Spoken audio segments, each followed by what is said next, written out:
Fellow Toastmasters,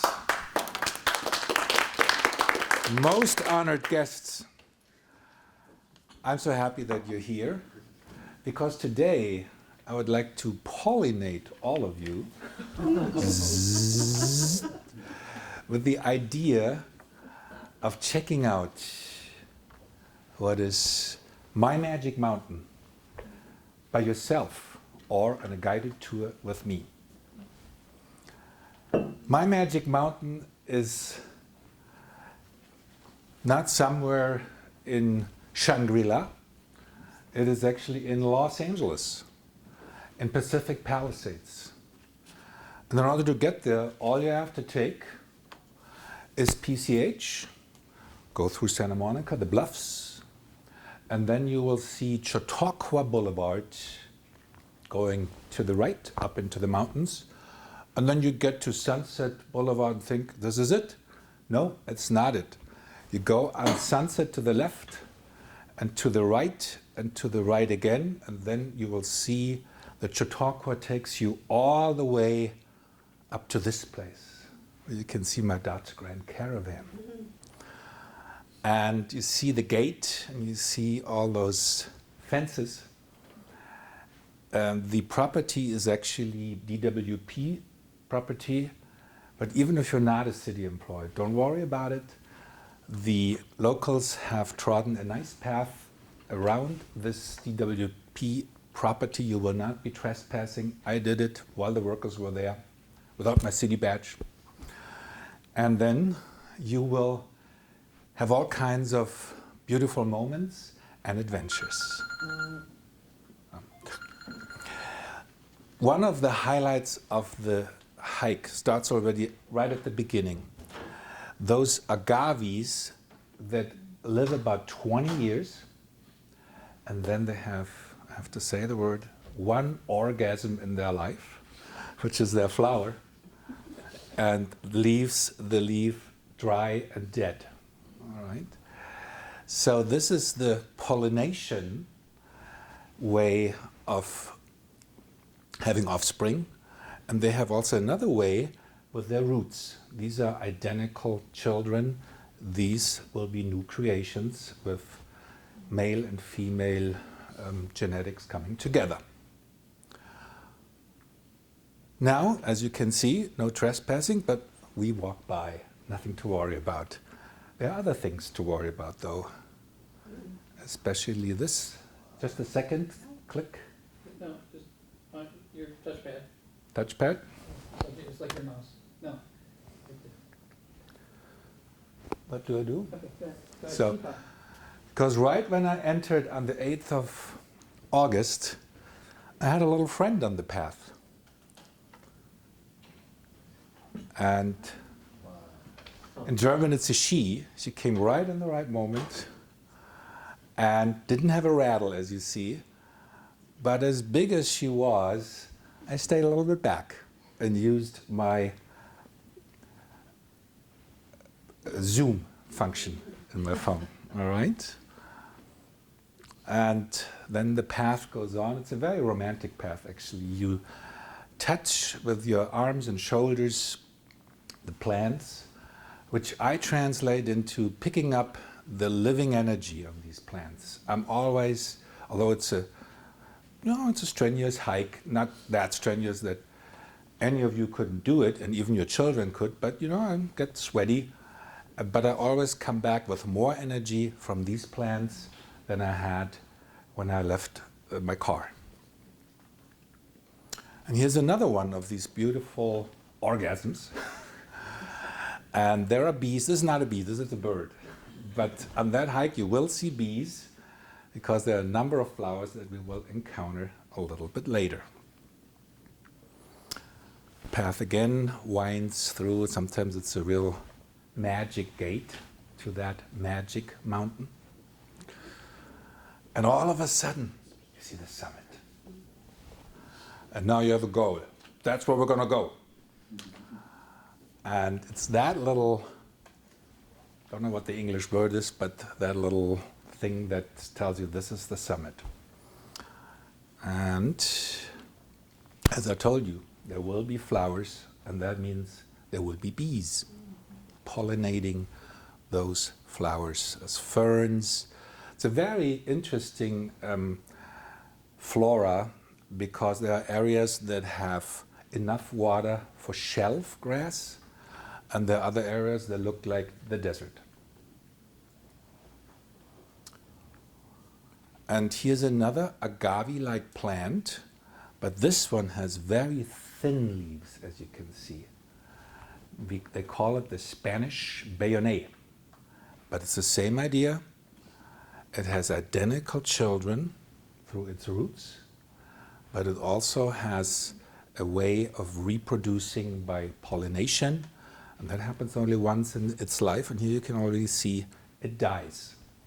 It's similar to the bees, where the male bees, I think they're called drones, is that right, die once they have done their job with the queen. Now we're coming already closer to the summit. I've done the ascent within 1 hour, but once I take you, I'll be happy to take 2 hours and make it a meditation. All right? And it's a mountain that doesn't force you to constantly work hard on the way up. It actually allows you to have every 5 minutes a little area where it goes down and then up again, so to take a breather. Everybody, when I look around here, can join me on that hike. There's one little area where you have to actually, I have to now use my hands. When I was younger, I was able to navigate that little climbing section without my hands, but now at age 64, I use my hands. And I also have hands to help everyone over that little hurdle. It's doable by everyone in this room and the children as well. That is already an area close to the summit. Once you made that little rock wall, you know you're on your way home. There comes one more little dip, and although the mountain is only 1,756 feet high, I call it the Hillary dip. That's what people who have done Mount Everest know. Just before the summit, there's a little dip. So once you have the Hillary dip, you know you're home free. And that is that little thing that you saw from below. It's the last steps to the summit. And I always let my companions go ahead so they have the feeling to conquer the summit all by themselves. And I just enjoy seeing them from behind. Once you're on the summit, you will find a magic box. It doesn't really have those little lights. That's probably Tom who helped me with that. I didn't even know about it, but it is a magic box because once you open it, you'll find things in there. The beer, someone just left there, but there are books where you can write about your experience. And people write all kinds of stuff, poems, stories about the relationship. I actually spent several nights on that summit, and that was one of the most successful moments in my relationships. And sure enough, on that 8th of August, I left a message. And when I write to all of those in love with my magic mountain, I hope that one day you will be the addressees of that letter, because that is a mountain that I did fall in love with and have hiked by now about 200 times. I found out about it when I was new in Los Angeles in 1994, and I went to the Will Rogers State Park. Some of you might know that, in Pacific Palisades. And I hiked from there, which is the end point of the so-called crest walk, backbone, it's called backbone walk, all the way to Ventura County. It starts right there. And I thought I'd explore the first part. and I had just 3 days, so I didn't make it all the way to the end. But when I came to that watershed between the Pacific Ocean and the San Fernando Valley, I saw from high up there a summit that was cleared from brushes, and I just knew there must be a way to get to it. And when I finally made my way back to Pacific Palisades, I tried several streets that went up the mountain, hoping I will find the right one that gives me an entrance into the path that leads to that summit.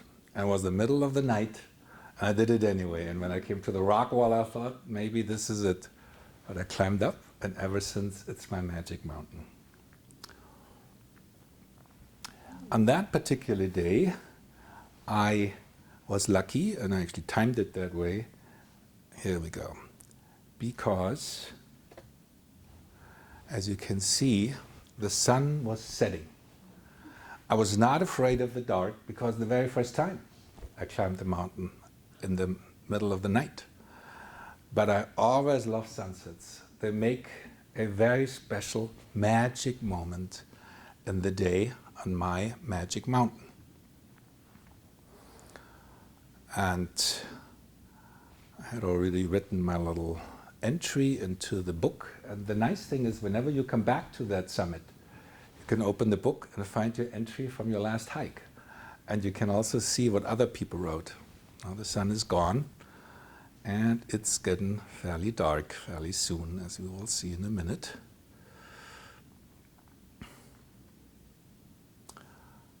Let's just go on here.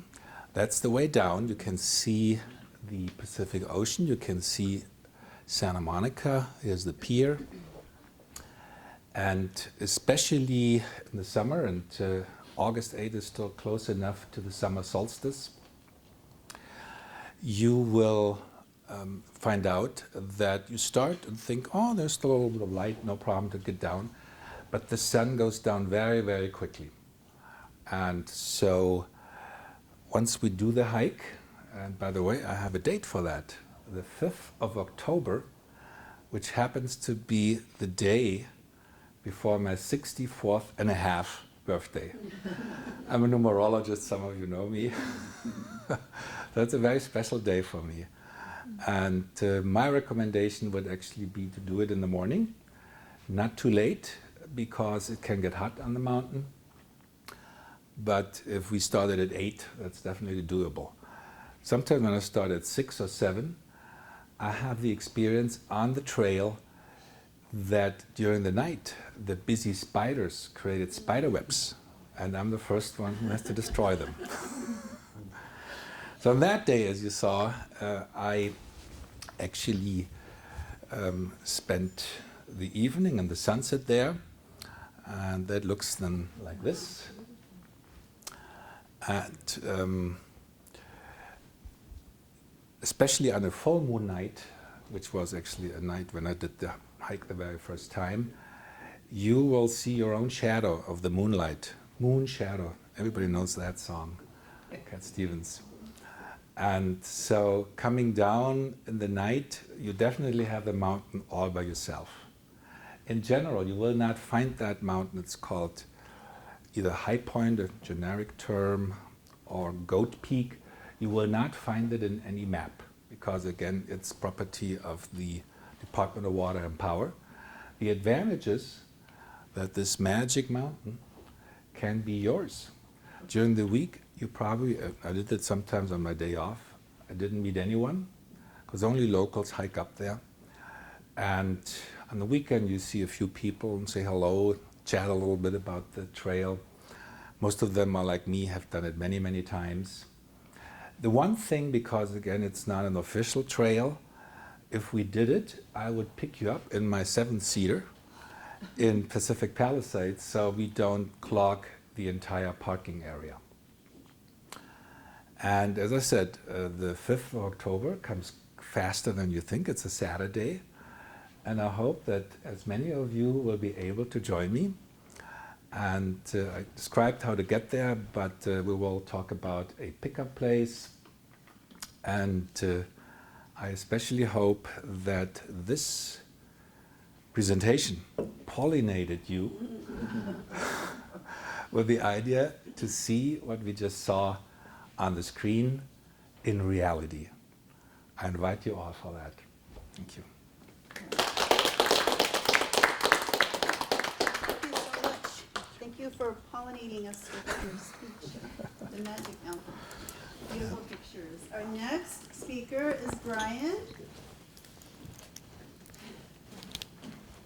Thank you, Barbara. I'm sorry, I didn't give you the title. I didn't say that.